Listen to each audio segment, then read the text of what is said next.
Welcome back to the Boca Podcast. I'm your host, Nathan Holritz. It happens to be Wednesday, November 3rd. This is live stream. So for those of you that are listening to the audio version after the fact, we do live stream all of our Boca Podcast episodes. I know I keep saying this, but I want to get more people involved. The number of listeners that we have at the Boca Podcast is kind of staggering at times. And I want to get more of you over here on the live stream. We are at youtube.com/Boca Podcast. We're live streaming there now. And then we are also at facebook.com/Boca Podcast, of course, BOKEH podcast. And you can watch the live stream there. You can comment. You can ask questions. The topic we're going to be getting into today is actually quite fascinating. I'm already kind of nerding out a little bit, and I'm going to introduce our brand new guest to bring that topic here in just a little bit. But it's a really awesome opportunity to ask questions about the topic that myself and my guests are discussing. So please come join our conversation, make it a group conversation, and add to that conversation. We'd love to have you. And then for those of you that are live streaming, do just that. Engage, ask questions, comment, send us funny emojis, hang out with us. And we'd love to make this a group conversation here on the podcast today. Housekeeping note of sorts, as I promised I would do before every single podcast episode, I made a small donation to Charity Water before we got started today. You see the receipt on the screen. And I do that again, just as a kind reminder to everybody to look for opportunities to give back. Even a little bit of money can go a long ways. And whether that's doing something in your local community or with a national or international organization, there's opportunity to give back. So look for those opportunities. Let's make a difference together. All right. I want to introduce our brand new guest for today. My new friend and new guest, Feuza Reis, is here with me, or Feuza Reis. Feuza, you said everybody calls you, or people know you as Fuse, right? How did you get the nickname? Correct. Actually, it was in high school. Okay. I went to high school in East Brunswick, New Jersey, and there were a group of Egyptian friends, and they were the first ones to call me Fuse. And then once I launched my business and I started getting out there, it was kind of easier to say Fuse than Feuza, because whenever anyone reads my name, they have no idea how to pronounce it. I've gotten everything from fuchsia to, Feuza. So I'm like, just call me Fuse. And then the whole get found with Fuse kind of made sense. Okay. And we're going to get to that here in just a second, talking about your brand. Yes. Yeah, it's funny you say that about Fuchsia. Somehow, in preparing content and social media for our episode this week, we inserted an I at some point in your name, and so we posted something with Fuchsia, and then Jill was like, "Oh shoot, like that's not right," and so I think we had to take one or two things down. But anyway, I think we've got it right now. So Feuza, Feuza, correct, or just Fuse, to keep Fuse. it simple for everybody. Yeah. And we're going to get into not just simply SEO. SEO is a topic that we hear kind of thrown all around our photography industry, but we're going to get into some of the differences, some of the changes in the world of SEO as it relates to running a photography business, as kind of our primary focus a little bit later. So we'll get to that. Everybody stick around. I just want everybody to also have the opportunity to get to know you, though, Fuse, myself included, by the way. Yeah. Because we've only even had brief conversation in person. So let's start with your brand position. And this is something we talk about quite a bit on the podcast. In about 15 seconds, can you sum up what your business's brand position is? What makes you different from those in your marketplace? Sure. So my position is, I believe anyone can get leads from Google organically, and that you do not need to be this technical expert. And I believe actually anyone can do this on their own. So to me, it's really about practical SEO things that gets us what we need, which is leads while we sleep, is what I like to say. So it does go against some of the bigger, more techie experts out there. I like to keep things really simple and practical. I love that. The accessibility piece is incredible. And I think we talk about creating a brand position. You have to solve a problem for someone, right? And ideally it's a specific problem that resonates with a target segment of people. I know that's a little technical and maybe a little robotic, but that's just the reality of how marketing works. Yeah. And so you've done that. You've realized, okay, SEO to a lot of people, probably even most people, photography business owners, is technically overwhelming. And so yes, I need to be able to bring this topic to photographers in a way that's easy to consume. It makes it accessible. And I think that's really cool. I'm actually going to bring up your website here real quick. Oh, thank you. Yeah, absolutely. Get found with Fuse, F-U-S-E. F-U-S-E. Yeah. at getfoundwithfuse.com for everybody listening in and watching. And there on the homepage, above the fold, get found, be visible, and make organic sales. And I think this is the best presentation of your brand position in the subtext. I help experienced photographers and creative entrepreneurs transform their business by finally getting visible. And I mean, that just kind of says it all. And I think it's pretty brilliant. Yeah, and and it goes a little bit beyond SEO as well. SEO is just a means, but it's really like, how can my brand be seen online? How can my brand be visible? And then the second piece is, how can my brand be credible in the eyes of Google? Because Google is the biggest search engine in the world. And there is no, I always say this, there is no overnight success with Google. And we're in this for the long haul, right? If we're business owners and we want to be in business for a long time, we want that long-term relationship with Google. We want Google to be able to trust our website. So that's where the credibility piece comes in. And then it's the organic sales, where we can get leads to our website without paying for ads, which is a different type of digital marketing. I was saying this to you before we got started, but I can already tell you're a teacher. The way that you present principles, ideas in such an organized fashion that's easy to understand. You're already getting me excited about this conversation. Let's keep going, because we have a lot to talk about. Yes. Another kind of 15-second answer, if you will. Tell me, from your experience as a photographer and running this SEO company, what would you say is the most important principle in delivering a great customer experience? So for me, I think it's really aligning your expertise and your leadership with the customer's desires, and really listening to the customer, and over delivering, right? Not over, under promise and over deliver. So sometimes with clients, we also have to showcase our expertise, because we do know better for certain things. And it's about guiding them. It's about taking them in that journey, and not just say, hey, you should do this, but say, hey, you should do this because of this. But really listening to your clients. Like, clients want to be listened to and understood. They do, but I love the simplicity, that idea of pairing your expertise with their need. And again, that brings us to a great brand position statement that enables us to create a great brand position statement, and ultimately a business model. Brilliant summation there. Thank you. And by the way, I was just having this conversation with Jill, who produces our show. We're trying to, we've been calling these rapid fire questions, and then it's funny because like the first 4 or 5 questions that are supposed to be rapid fire questions, they become longer. They take like a half an hour of the show. So yeah, I'm trying to do a better job of this for everybody who listens regularly. I'm going to keep going though, Fuse. You're setting a standard for us. So talk to me a little bit about time management, kind of shifting gears here. What is the biggest idea or principle that drives your ability to manage time, to find balance between personal and professional life? Yeah, that's a big one, and that's been a struggle. I've been an entrepreneur for 13 years. I was a wedding photographer for 9 years. And for me, it definitely has to do with delegating and learning to let go, and learning to really focus on your strengths and what you do best, and outsourcing. And also in the last year of the pandemic, as my business has grown, I realized that I cannot grow without a team. There's no way I can scale my business without a team, and of course, systems. Systems are going to be really important. And also, I always need accountability, because I am a workaholic, to be honest. So I need accountability from my family. So recently I was on vacation in Europe for 2 weeks, and it was hard for me, to be quite frank, just because I had booked a huge client right before, and right after the photo cookout, I had booked 3 VIP days, and then here I am off to Europe. So I felt, that guilt, like, oh my God, my business. So, I had to really kind of let go and trust the team members to take care of things. But it takes a while. It took me a while to get at that point. But you talked about the significance of delegation and outsourcing, which is a beautiful segue to my next question, which is, what do you think is the most important principle behind a good experience in that regard? I'll add the caveat, which is that most photographers, their apprehension, at least when it comes to outsourcing editing, but I'm sure other areas as well, cost, and then giving up control. Those are the two biggest concerns. How would you address either one of those? I think it's really more about giving up control. I think we sometimes use the cost as an excuse, to be honest. Okay. Yeah, and I think it's, in these other excuses, but I think it's giving up the control and believing that someone can not do it better. But I think also we are in this transition from where we're moving from the hustle kind of mentality into a, like, you know what?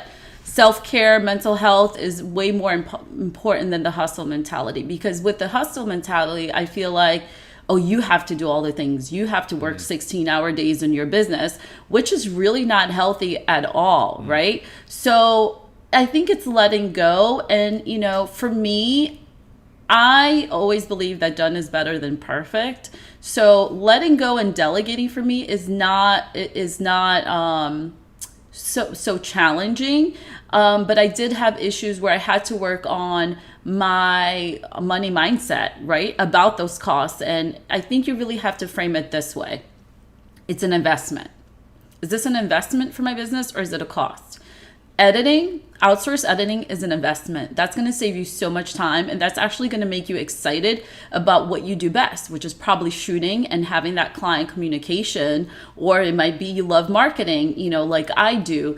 But it's really have to see, okay, if this cost is an investment and I'm going to see a return on my investment. So everything I look at as far as cost for my business, even for myself, even when shopping for clothes, to be honest, sometimes I'm like, do I really need this? Yeah. Well, you know, I invest in my own professional photo shoots for my marketing launches. I hire, you know, photographers, and it's an investment. The outfits are an investment. The photographer and the photos are an investment, because I know then my feed looks way more professional, and, you know, I'm targeting photographers and I have professional photos. So if you put on the hat of this is an investment, I think that's helpful. One challenge is finding the right person, you know, finding the right editing company, or, you know, finding the right whatever it is that you're looking for. And sometimes that takes tweaking and testing, but you need to keep on going until you really find the perfect fit, or the best fit, I should say. There you go.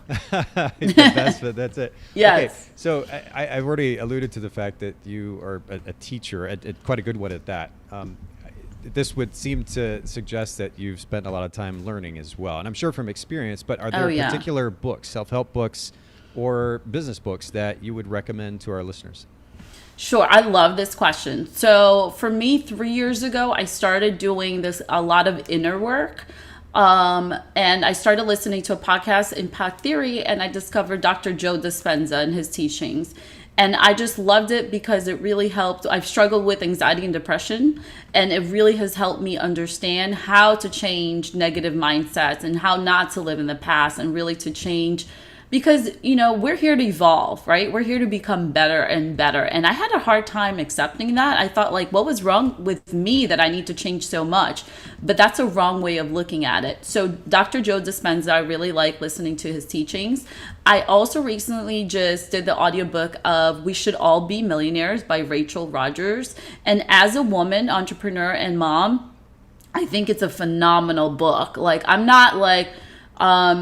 not everything I'm going to say, I don't agree with every aspect, but it just was really eye-opening about like the woman's role in society and at the house, and how we're expected to do so much. And she talks a lot about outsourcing, actually. She talks about like investing in a house cleaner, for example, while you could go do other things, or start by hiring a personal assistant that could come over and do a few things. So I think that was really great. And Jen Sincero's You're Badass at Making Money was a really great book. I didn't think it would be as great as her first book, but I really like that book as well.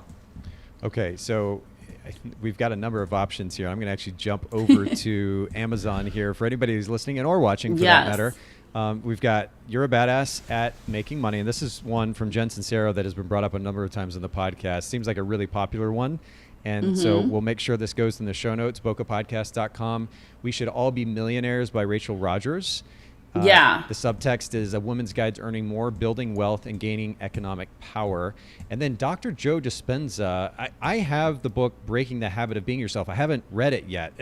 Just the concept, the principle behind it, how to lose your mind and create a new one, sounds fascinating to me. Have you read that one? I haven't read it. I do a lot of audio things. He also has a course on Gaia that I've been interested to take. I've only really listened to a lot of, because he does like over an hour long podcast interviews.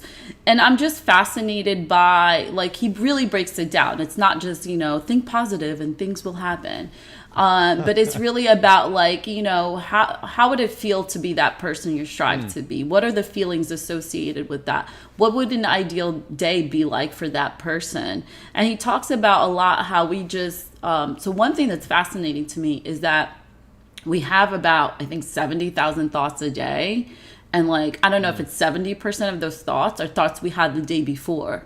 Oh my. So we're constantly living in the past, right? And these repeated. So he talks about how can we change that? How could we break those patterns and really start, like getting change in our life in the areas that we need. Oof, that's a loaded topic. Okay. Yeah, it's fascinating. Do you have me even my interest peaked even and more? It's science backed. It's all about neuroscience with the brain and what happens in the brain and stuff. So it's really fascinating. Yeah, there is something to be said for positive energy and mindset, but you're right. At the end of the day, if that's all we're told and there's nothing behind that, it's tough to kind of continue to buy in. So I love that the science piece is included. We'll make sure to link to these resources for everybody listening in and watching in the show notes, bokehpodcast.com. And let's just go ahead and jump right into the topic today, Fuse, because this is a big one, and we're going to kind of get into some of the nitty-gritty, the details. Before we do this, so I just want to give our listeners context, because a lot of times it would be easy to bring somebody like yourself on talking on a particular topic that's not specifically photography related, and they're like, oh, she's not a photographer, I can't relate, or she doesn't relate. You actually have photographic experience in addition to doing this, so I'd love for you to just give a very short backstory of how you did photography or are doing photography and then tied that into SEO. Sure. So I was living in New Jersey when I started my photography business 13 years ago. And both my kids I had 2 kids under the age of 3. And I was self-taught, really wanted to get out there and stop photographing my cheap Brazilian community in my church. Okay. So I'm like, okay, I photographed everyone here. I think I really need to get out there with the American audience. And that was the time when a few blogs, of some very well-known photographers started arising. It was like the birth of the blogs. Yeah. So I started reading a lot of information, and I really saw the power of social media. So I wasn't able to physically go to a lot of networking events in the bridal community in New Jersey, but when I did, I would always really follow up, and I was really good at nurturing the relationship online. So people kept saying, oh, I see you everywhere, but they really were seeing me online. And at the time was Twitter. So I booked a wedding via Twitter, which is crazy to me looking back. So I realized there was something there, and I realized that I really liked marketing. I really liked this aspect of, I didn't have any money to market myself. We were very, I wouldn't say broke at the time, but almost there. Sure. And I'm like, okay, what else can I do? So social media and nurturing relationships online. So I remember I had a saying that if you compliment someone online, they can't ignore you even if they don't like you, right? So if you tag someone, they kind of like feel obligated to repost. But 2 years into my photography business, a fellow photographer told me about SEO and how he was optimizing his website to be found for a smaller wedding venue. I think it was in San Fran or San Diego. And I was like, what do you mean? And he's like, yeah, there's this thing called SEO, so you can make changes on your site in order to help clients find you in Google. And I was like, what? What do you mean? Like, I feel like I fell in love. I say it was like love at first sight. Okay. But then I ran into a really big problem. It was a very male-heavy, techie world where the crazy Brazilian mom was definitely not welcome. So I started like just, even though I couldn't understand a lot of the things, I even volunteered to photograph one of the biggest SEO conferences at the time. And, I was just thrilled to be there. I had no idea what they were saying, but I was just thrilled to be there. So what happened in that is that I started just signing up for everything that I could, and then started putting things into practice as I understood. Okay. With blogging, specifically at the time was blogging and really focusing on wedding venues to be found by wedding venues. And then I started seeing the results. I started getting the email, I found you in Google. And that's when I knew there was something there, and I became very excited about that. And then what ended up happening was Facebook groups came about, and anytime there was a question about SEO, I kind of like knew the answer, and I started getting to be known in the photography community as an SEO expert. And I launched my first boot camp in 2013 before online teaching was a thing. Yeah. And I had, it was on Google Plus. That's before how everybody had a course, yeah. Before there was Teachable or Kajabi or Podia, it was on Google Plus. Sure. So I got 60 signups, and I was like really felt like amazing at being able to help other people that were also not tech savvy like me to get results and to be found by potential clients. So I really fell more in love with the marketing aspects than the actual shooting the weddings. And then a couple of life changes happened. I ended up working at a marketing agency for 2 years. And now I offer photography for my current marketing clients, or really more branding photography.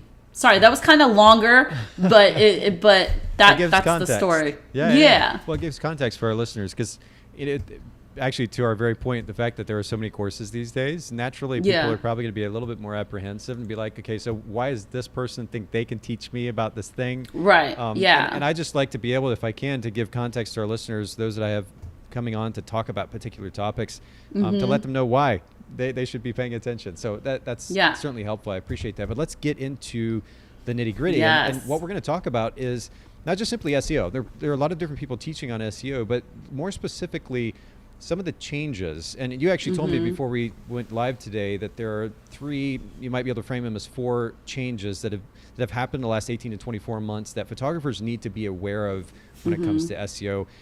Let's go ahead and just list each of those, and then I want to dig back through each one and understand better what each of them mean. Sure. So the first one is the role of voice search. Okay, so the Alexas and the Siris are changing the SEO game. How so? Well, when we type, we type shorter words than when we speak, right? So for me, I'm old school. I like type with my 2 fingers. My sisters make fun of me. So, I'll be like restaurant near me, but when you're using voice, you can say, usually it will be a longer text. Another example is future generations are probably not going to type. I mean, my sons use voice search for everything. They don't really type up things. They send audio. They do FaceTime.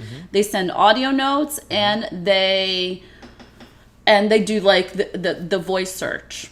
So do you want me to list them, or do you want me to ready to go through each one? Yeah, let's actually just list one. At least list all of them, and then we'll go back. Okay, so voice search. Okay. The other thing is the power of the UX. So UX stands for user experience.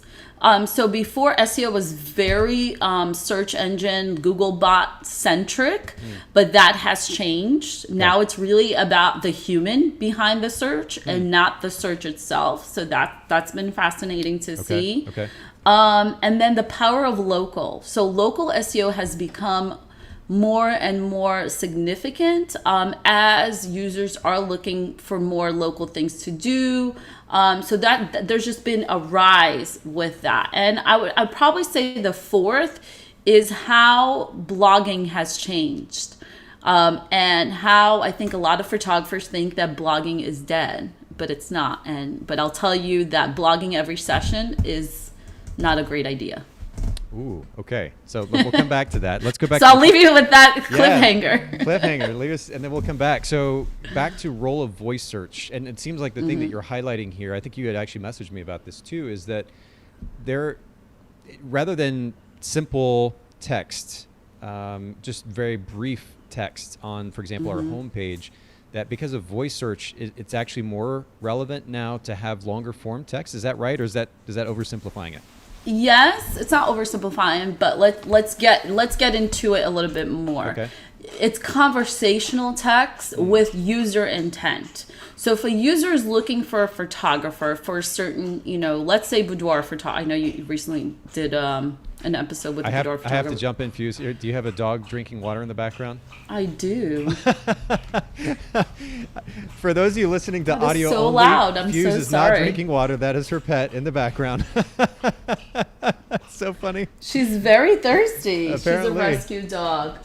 Okay, Candy, are we done? Oh, no, it's totally fine. It's sorry. too funny not to bring up. That's so funny. I'm not even I'm so into I can't even hear. But yes, that is my dog, and hopefully they'll behave. Is she? No, absolutely, totally fine. It was just funny. Please continue. That is fine.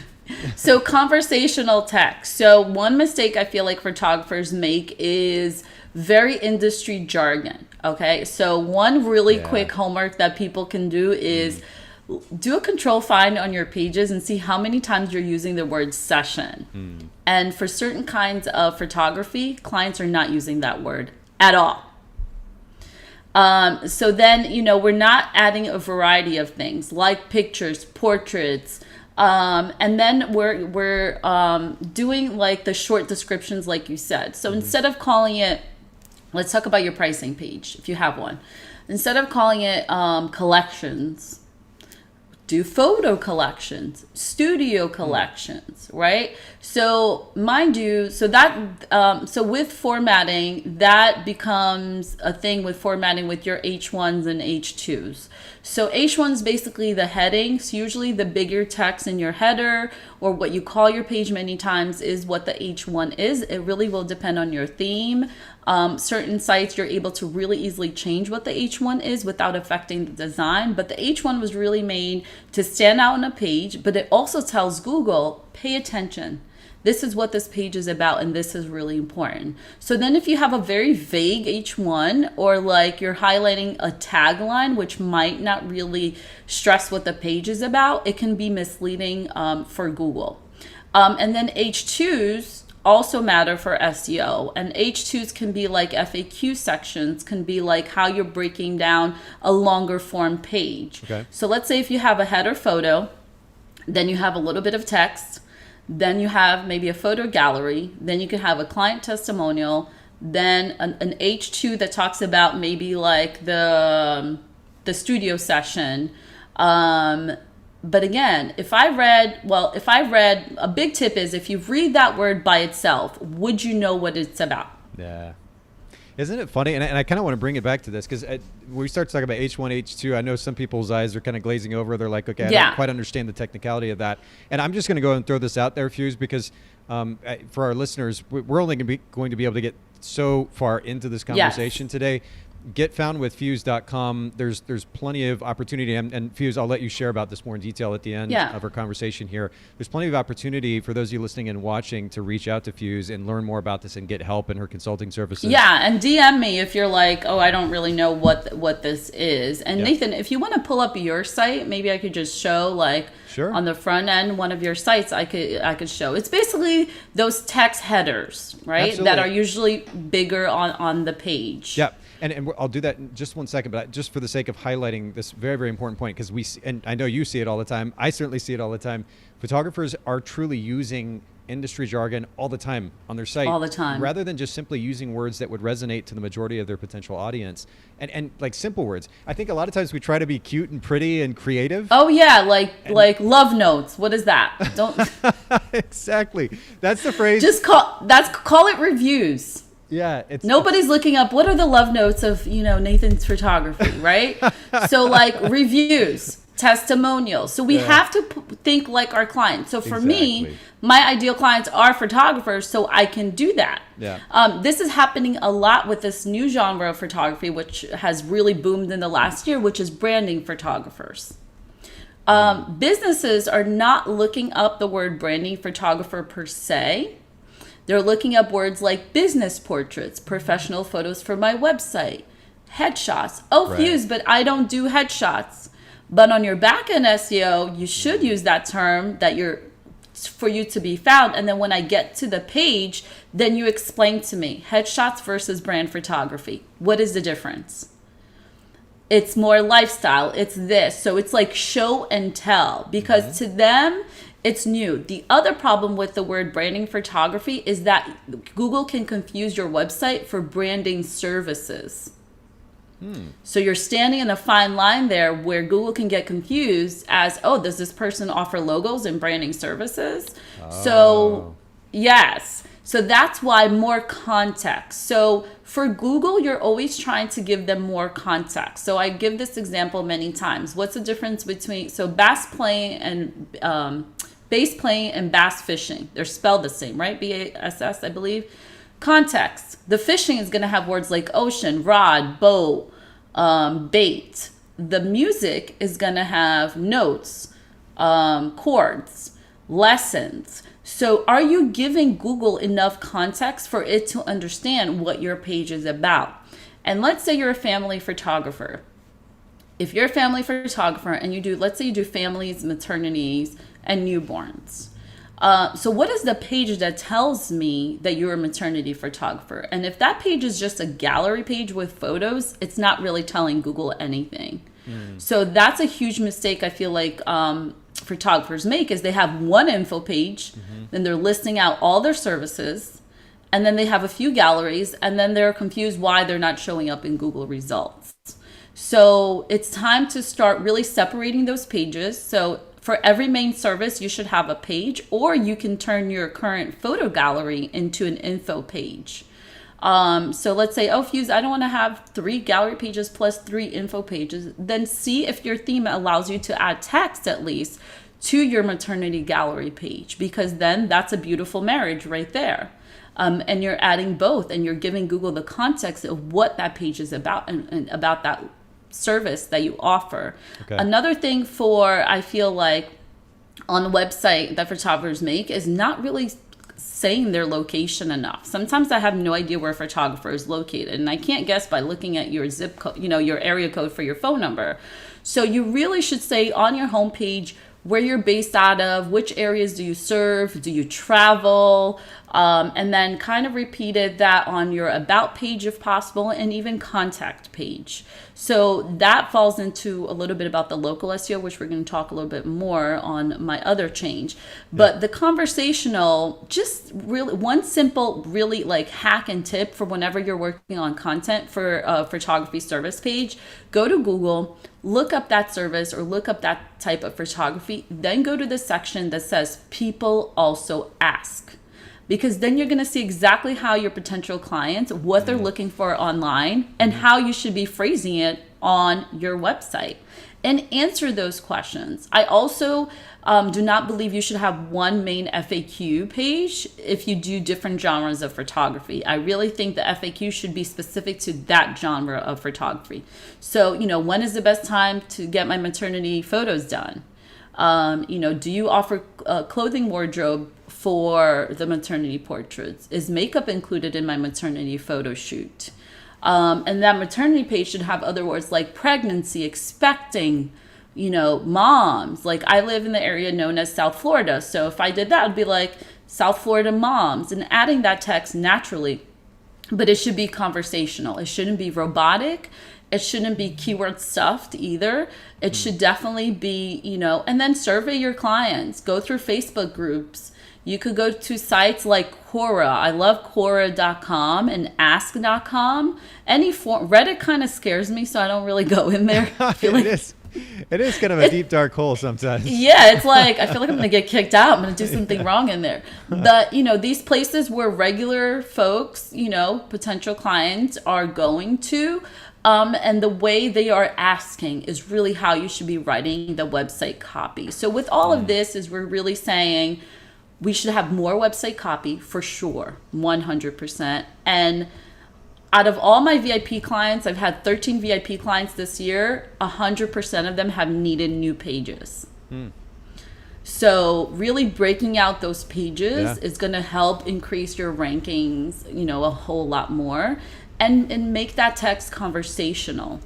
I was already making notes actually about that very thing. I'm like, oh man, we need to break out some of our pages even more, because it is easy to think that we need to simplify it, keep it in one place, make it easy for them. But for the sake of SEO, first of all, navigation, which we're actually getting ready to go to in a second, UX, user experience, is an important element of this whole whole equation. But for the sake of SEO, breaking it out into separate pages will enable us, or enable the potential searcher, potential client, to find us in a more relevant way, correct? Right, and that individual page can be found by itself. And there's actually something brand new that I hadn't even seen, and I found in just looking some things up before our interview, is that now Google, I forget what it's called, page. So basically, instead of a whole page ranking, Google is doing something, I forget the technical name, where an excerpt can rank by itself, kind of like in the people also ask. So to me, that's fascinating, right? Yeah. So this is why formatting is really important. I also know that Google loves bullet points and numbered lists because it helps, answer a query or answer a potential question that a user searching on Google may have. So these formatting things are really cool to know, that one page. So, that maternity page can rank by itself instead of you thinking that it needs to be the whole domain. Does that make sense? Well, I think we actually have a question here that maybe set you up not only to kind of follow up on what we were talking about, but to move us into this conversation about UX. But Casey on Facebook says, does it matter where or how the text on those pages are laid out? And you were talking about the significance of bullet points or numbered lists. Anything that you want to add to the answer to that question? Yeah, great question, by the way. So one thing we don't want to do ever is hide any text. That's black hat SEO. I remember a long time ago, somebody was like, "Ooh, we could put white font on white background." No, don't be doing that. Google's smart, very smart. So wait, will Google actually flag that? Is that what you're saying? Oh, yeah. Do that? Okay. Yeah. Okay. Yeah, you'll get in trouble. Don't do that. You could actually get blacklisted. And that's what happened in the last 4 years. Google has made a lot of updates because there was just a lot of spamming things. So for example, JCPenney almost got blacklisted because they overused the word, it was like sweaters or something, and they bought they had a bunch of backlinks for this one keyword, and they almost got in huge trouble because it's spammy stuff. They were playing the system, They were playing the system. So this is a great question. So what's important to note about text is Google loves hierarchy and Google loves like organization. So you definitely want whatever that main keyword idea is, so let's take Geraldine. She's an elopement photographer based in Orlando. So we actually labeled her page Orlando elopement photographer. So guess what? Because there's people actually that go to Orlando and elope. Which is a lot easier to rank for than destination photographer. So she added Orlando elopement photographer as like a header. Then you kind of want to make sure that that's on your like first paragraph, just naturally. And then we want to make sure that at least one of her image SEO, which is, oops, sorry, something fell, but we're good. The dogs are playing around. Yeah, the dogs are playing around. All text. So we want to make sure that one of those texts is in the image, all text. The rest is just really formatting the page for the user. How is it flowing? So you never really want huge sections of text because of our next point with UX is the mobile experience. So you want to for every 150, 200 words, you want to break it up. So another little tip or hack could be bolding certain phrase or having like a standalone phrase, like a tagline, and even changing the font color. Yep. That's really great for blogging. I do that a lot when blogging. Like if I want something to stand out, I'll change the font color. And breaking it up. So break it up with images, then a little bit more text. Then if it's a service page, then client testimonial. And lots of times you could also have, if you're working on a bigger FAQ section for, let's say, I'm going to just go back to that maternity page. You can basically break that up, do like a first section and then photos in another section, or you could put it, if you want it more down, which is more for like SEO purposes, you can. So I hope that answers the question. You just like the level of practicality in this conversation today. I'm just loving. And just real quick, you mentioned your blog and you just mentioned bullet points. And I'm on this, I think, the most recent blog post. And there's a prime example of that very thing where you've got bullet points and then social media marketing goals. And certainly photos, which I'm sure have alt text. And then the number list that you talked about. I mean, this is I'm like really scared you're viewing my blog because I just switched back to show it. I'm like, is everything okay? In line. I know, because I'm always working on my clients. I need to actually, I'm taking December off to work on my own SEO. I'm going to be my own VIP day client. Right. So. I think that's smart too, like to take a step back and do that, especially as things slow down just a little bit. Right. Okay, so man, I wish it is super dark here today. It's really cloudy outside, so it looks like I'm in this kind of hole right now, this cave of a situation. I just have your face spotlight. Lighting is good. Is it okay? All right, yeah. All right, it'll do for now. All right, so I want to keep going though because we have so much to talk about still. I want to transition to UX. Yes. And obviously these aren't. It's not like just one or the other. These are all interrelated. No, they're all interlinked. But let's talk about the significance of UX, especially as the changes you were talking about that are happening right now. The way that Google looks at our site. So I'm going to throw another term at you. Maybe you haven't heard it before. Okay. But it's called CRO. Do you know what this is? No, I don't think so. Okay. CRO, conversion rate optimization. Ooh, okay. So when working with a client, I'm not only working on SEO, but I'm working on the CRO. Because at the end of the day, I look at SEO this way, Nathan. It's like, let's say I have a store on Fifth Avenue in New York. A dream, right? Very expensive. But I mean, thousands of people, right? Passing by each month. Sure. But if my window display is not enticing for them to come in, or if the 1,000 people come in but nobody makes the sale, Right. what's the point? Right. What's the point of ranking, for 100 keywords on the page 1 of Google if people are actually not booking me? So with that, we want to think, what is the conversion that I'm expected on my site? So for many photographers, it's the form fill. For some, it might be the phone call. For others, it might be a DM. We are in that world. Maybe a chat box. So Sure. with that, you have to look at the user experience on how am I making it easy for my client to take or potential client or user to take the action that I want them to take. So I feel like many times we don't. So I have like this freebie. I'm actually going to send it to you so people could just download. Right. It's called the user map roadmap. So you have to guide your audience. Okay. So let's say, what are my top 3 pages? Maybe it's my homepage, portfolio, investment. How am I guiding them there? Where are the call to action buttons? So I feel like subconsciously, for some reason, we create a lot of hurdles to get to the conversion. Yeah. Like we don't, like an easy hack, add your email in the contact form. Not everybody likes contact forms. Add your email there. Make it easy for people to understand where you're located. And I think every page needs at least 2 call to action buttons. And that could be like, go visit this page, learn more about me. And then in the about me page, I'm going to make sure like view my portfolio. I am telling them, I am guiding them. I'm like, you have to hand hold. Yes. Because remember, our potential clients are not going to know that little arrow means there's another photo there, or that little circle.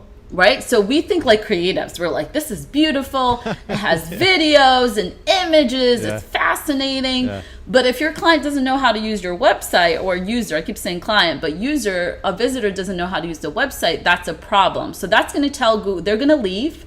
And that's going to tell Google that you were not a good fit for what they were looking for. And the more often that it happens, the lower Google's going to push you, because they're going to think you're not trustworthy. Your site, your content and your site is not trustworthy, and it's not a good match for what these people are looking for. And it makes sense, because at the end of the day, Google wants to please its audience, its clients, right? It wants to find the best perfect match for what these people are looking for.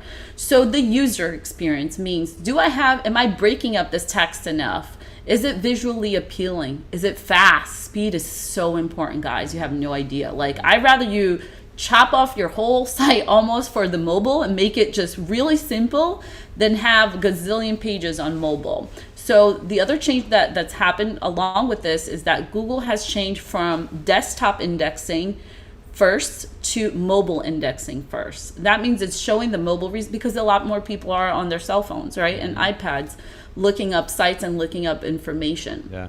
So when thinking about the user experience, am I guiding them to the pages I want them to go? Am I making it easy for them to really take the action, the conversion that I want them to take? There's a stats that I think for every question on your form, you lose 25% or something crazy. So I understand filtering out, clients, and that's great, but sometimes less is more, I guess. And so those are some things to think about when it comes to the user experience. Loading time is a big one, and is it easy to navigate, and find the pages that they potentially could be looking for. Do you recommend Google Page Speed Insights? Have you used that yourself? Yes, I have. But today, I was looking at my mobile score, it was not good. So I have to work on some. Yeah, you should really, in Google Search Console, it's a little bit more techy, but they also have a new Core Web Vitals, and you should. So Google Analytics analyzes how visitors find your site and how long they stay and what they do there. Google Search Console analyzes the Google bots, how the search engines, what they can see. So it's good to have, because if there's ever any big issue, then that's where you need to go and see where Google can be flagging something. Something could be wrong with your website, which is a little bit more techy. But for something like that, you could go on Fiverr and hire somebody to check and do more technical work. Oh, it's highly, highly valuable. I mean, we've had the wonderful opportunity to work with a number of people. And that is certainly one of the tools that's come up, especially as it relates to engagement with our site. Yes. It's extremely important. But you were talking about page speed or loading speeds and loading times, especially for mobile. And you're right. There is the technology that we implement, particularly for mobile, is so important. And for anybody listening who's never gone to just Google page speed insights, that phrase, and jump on that site, type in your website and look. And it's probably going to be staggering, as Fuse just pointed out. At times when you're looking, you're like, oh my word, all this red glaring at you and low numbers. But it's extremely insightful as well, because it gives you a really detailed list of things that need to be addressed. And a lot of them may be super technical. You can go to somebody like Fuse or a developer or otherwise to help you with some of that technical stuff and get some of that cleared up, because it does make a big difference. Go ahead. And for us, it's the image size is usually the problem. That's a right? big part of it. That's absolutely a huge one. You really, like for blog posts, for example, you really shouldn't be using more than 900 pixels wide. It shouldn't be 2000. So it really should be web size images. There's plugins now that can help you also compress the image without losing the quality. My blog's been around for so long, it's thousands of photos, so I've had to invest in that. I invested in the short pixel plugin on the WordPress side. So there are tools out there that can help with that. Yeah, that's something that we spent quite a bit of time on as well, specifically the size of images on our blog posts and our website. It really does make a difference, and we're shooting for, in an ideal world, most of our images would be under 100K. I think we're averaging ourselves somewhere in the realm of 150, 180K per image as far as the actual size of the image, the file size of the image, because we're looking at load time. Certainly you can translate to pixel size as well, but nonetheless, super important. I won't stay here because we've got one or two more points to hit on. So the power, and again, for everybody listening in, this is a loaded topic. We're just kind of scraping off the top. There's so much to and I love questions, so keep it coming if you're listening live. Please, for those of you that are on board with us right now, don't be shy. Jump in, ask questions. And tell us what you do, because I love giving examples of what you guys do. So if you have a specific niche. Well, what I was going to say, Fuse, is just reemphasizing what I said earlier, which is that you are an incredible resource and offer services in this realm. So for those of you listening in who are like, oh my goodness, I can't even comprehend everything that you're already telling me, reach out to Fuse. And of course, we'll link to her site in our show notes at bokehpodcast.com. But third point you mentioned was the power of local. Now, I've noticed this on just a very simple level in the last 6 months to a year or so, and seeing all the Google Maps results that pop up when you do a search. Now that's at the top. And a very prominent part of the search results. But how else has this been demonstrated? Okay, there's a few ways. So the first thing is Google My Business. Please, if you don't do anything else, if you don't listen to anything else in this whole interview, up your Google My Business game. I'll tell you why. Number one, it's owned by Google. Number two, it's free. Number three, it's super easy to do. Number four, it makes up 25% of local SEO. That's a big chunk right there. Wow. So if you don't do anything on your site, you have to sign up, first of all, to Google My Business.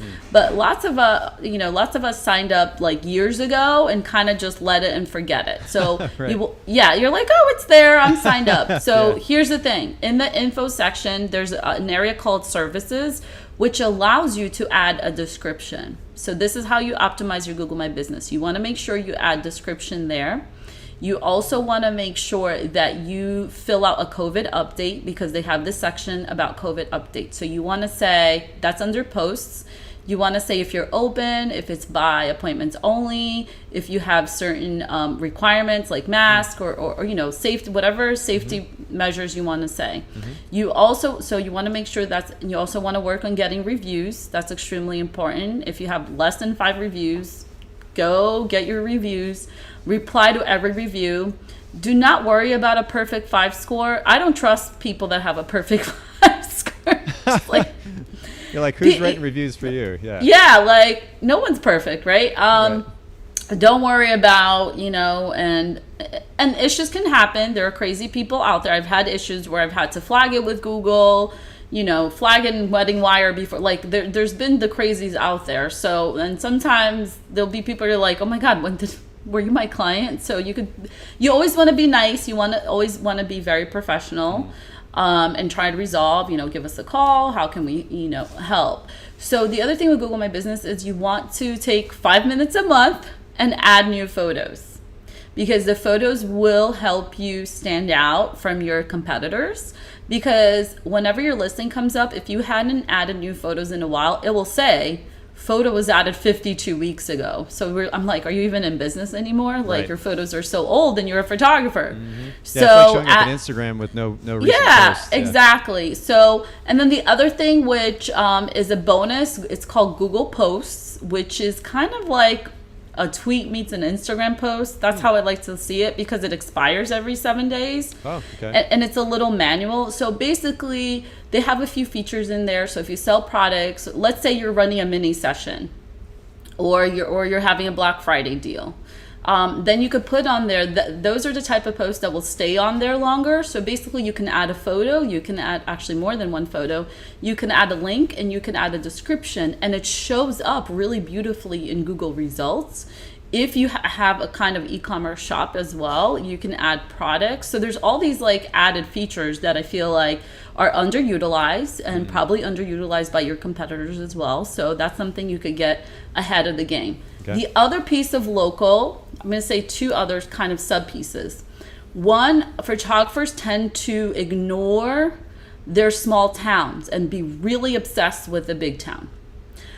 This happens a lot with people that live Charlotte, Chicago, Atlanta, where it's a lot of little areas. Mm-hmm. So you have to understand that Google knows where people are located when they're searching, and the distance you are from that person. So do not be afraid to embrace the little town. Do not be afraid to say, I'm located in Franklin Park, Illinois. Interesting. Instead of trying to rank for Chicago, especially if your studio is actually in Franklin Park and not Chicago. Yeah, my natural response to that would be, well, but I know there's not going to be enough business to support my model in Franklin Park, so I'm going to set myself up for Chicago. How would you push back against that? Because your potential clients maybe work in Chicago but do not live in Chicago. Okay. Think of a bride. Yeah. They're probably getting married at a wedding venue in Chicago, but they do not live there. Fair. But the answer really is Google understands the geography and those parameters, right? And if you have a physical studio, it's kind of shady if you're trying to rank for Chicago if your studio is not on there, right? Like if you have a physical store, right? Brick and mortar. The other thing about Google My Business is that if you don't have a studio, you could list just services, and you could list several zip codes and not show your address, right? Your home address, which you're not going to want to do that anyway. So there's that. So that's what I'm always like, embrace the local town. Embrace the local town, and don't ignore it, but you can say serving the greater this, right? Wherever, how they call it, the greater area. Sure. That's the thing. And the other thing, there's such power in local link building. So you're probably going to remember when trying to get on a wedding blog was a huge ordeal, right? Style Me Pretty, green wedding shoes. It was like the thing. Yep. And that's great. They have really high domain authority, page authority. That's wonderful, but it's much more important getting a link from a local business or a local site than a big site. Wow. Because it's like a local network you're creating. Okay. And it's like you're vouching for each other locally. Yep. Yep. So, think of how, do you ever get involved with any school activities in your town? Do you ever sponsor any school activities events? See if you could get a link on the site listed as a sponsor, a link back to your business. Okay. See if you can co-host an event. Events do really well in Google and Google My Business and online, but there's just such a power of this local business helping this local business, and together you become strong in the eyes of Google. Wow. Okay. And again, I appreciate you bringing fresh ideas here, because that's not something that I've heard emphasized. Okay, one last thing, because I know we have limited time. Yes. And we could literally spend 3 hours and not cover everything. I know. Let's go to that last point that you had made, that blogging has changed. That, first of all, it's not irrelevant, but how should photographers approach it now in the current environment? Sure. So many photographers have given up blogging altogether, which is not the right thing. But the good news is you don't have to blog every session, unless there are exceptions. Unless I'm sure many will be relieved, by the way, because photographers are like, "Oh, I'm just not a good writer." I mean, what else can you say about this newborn baby? You know what I mean? Like, so true. Here's this high school senior. There's besides weddings, everything else is hard to describe. Even the weddings, unless you're going to break their whole backstory down, it feels like the same thing. Right. Over and over again. We're not Jasmine Starr, the great writer of the the backstory. Those were always great to read when she did that. Yeah, absolutely. Yeah, and she's a writer. That's her natural gift. Sure. So unless, for example, I've had clients in the past where the blogging was a huge part of their sneak peek and marketing. So unless that's, there's that exception. So what's in right now is long form blog posts, and I call it evergreen content and curated strategic content. Okay. I'm sorry, 1 second, because my stepdaughter keeps. All right, ladies and gentlemen, we have a slight pause in the audio here, so I'm just going to fill the silence so we don't have dead air. Broadcast rules. I hope you're taking notes. And for those of you that are still chimed in, make sure that you ask questions. We've got just a few minutes here as Fuse comes back and joins us. So don't be shy. Ask questions as we finish up talking about blogging and where we're at right now. Go ahead, Fuse. Thank you. Sorry, I didn't expect her to be here at this time. And this front door has this old ring, and I'm sure you could ring it when she's been coming in and out. So I just let her know. Thank you. You're totally fine. Curated blog posts. So this is what you do. Here are the top 5 family portraits of fall 2021. So instead of featuring one session, you're going to feature a couple of photos from several sessions, and then you're going to add and answer questions like, how did they choose their outfits? So these are curated posts, like resource posts. So let's say if my ideal audience is a mom, you should definitely have a blog post about top things to do with your kids in your town in the fall. Okay. Period. Okay. And that's a lot more fun to write than here's another baby in the cute clothes. But is it like, I mean, again, my initial kind of logical response is, how is that related to photography? But is this basically a traffic magnet, a lead magnet? It's a traffic, but a resource. Your blog should be a resource. Okay. So you want to be like, if your ideal audience is a mom, why not be known as someone to go to for information? Okay. So I have a saying, like, if you're a resource, people will remember you, even if they don't need your service right now. Mm-hmm. Right? And you could also add some of your pictures. Like, let's say you've been to that pumpkin patch. You could add some and you could say photos by me. So that is kind of, one example that is out there. And I always am like, how can you be a tourist in your own little local town?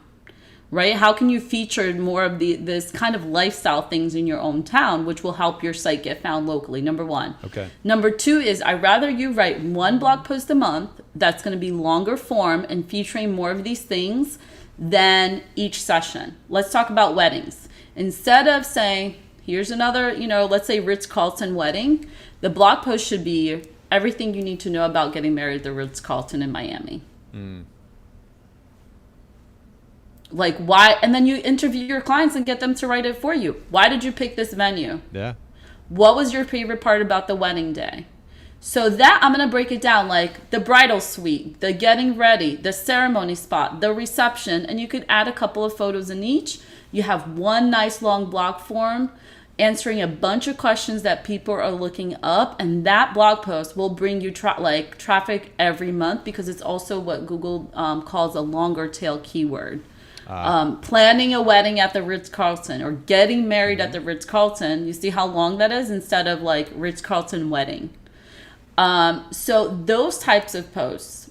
Oh, Fuse, no one reads anymore. That's untrue. People definitely are skimming. That's why the formatting and the bullet points are going to be very important. Yep. Yes, your content needs to be snackable. People are not going to, we're not back in the day where like we couldn't wait for another blog post by so-and-so. Yes, I agree. That has changed, right? And like even Instagram's becoming like this little mini blog post section. Yeah. But it's still great for you to be found. It's still great for the person to pin it, to save it as a resource to come back to and read later. So I'll give you an example. I have a personal blog, and I'm writing a blog post about traveling to Europe during the pandemic, right? So I have all these different sections, like, about the Green Pass, what to take. So it's resourceful, and I'm thinking of every question somebody might have or things that I've experienced, right? So the Green Pass was really confusing. Like, do I need a COVID test or not? Was really confusing. So it's being a resource like that and making that blog post a longer form. So January is a great month to do a roundup. Like, here are my top mini sessions. You know, here are my favorite outfits from last family fall portraits.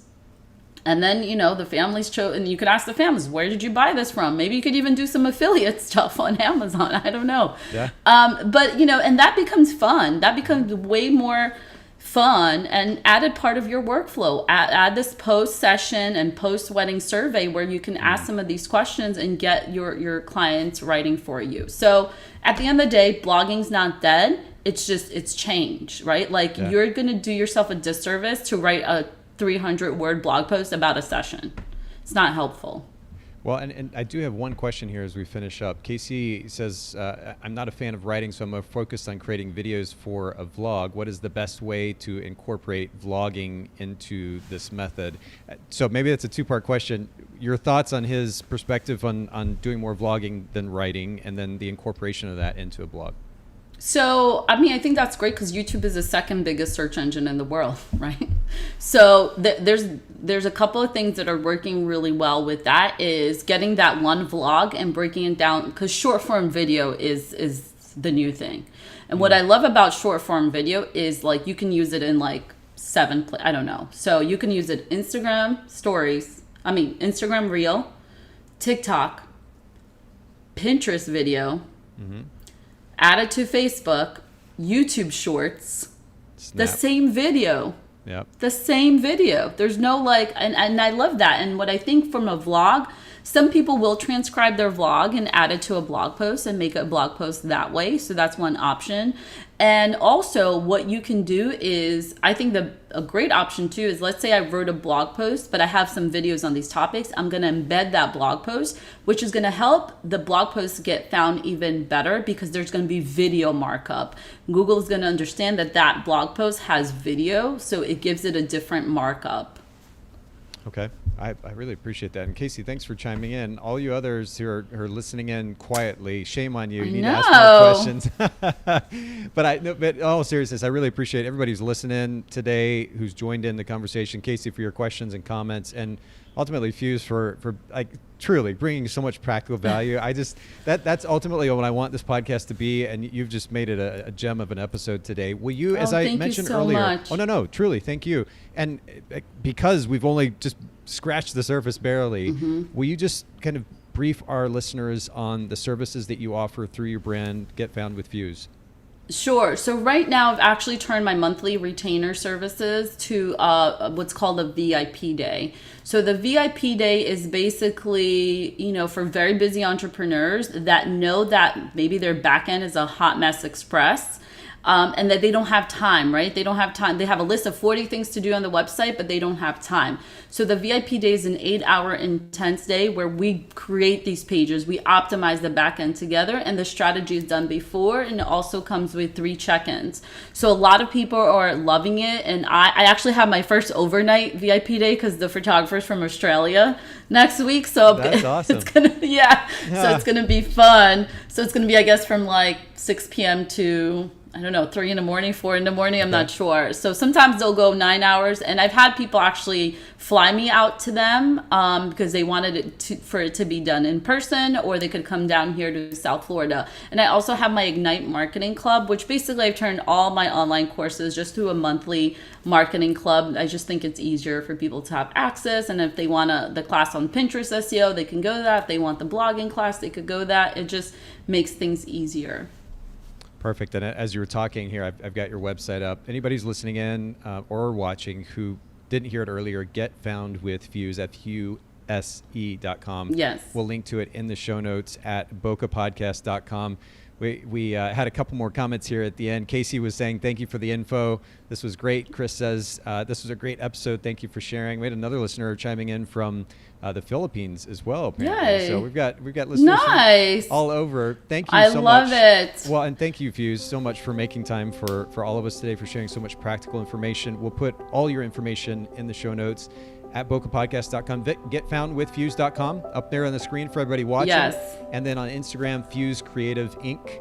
We'll link to those in the show notes at bokehpodcast.com. And remember, done is better than perfect. Now go get found. Awesome. Thanks again, Feuza. Appreciate it.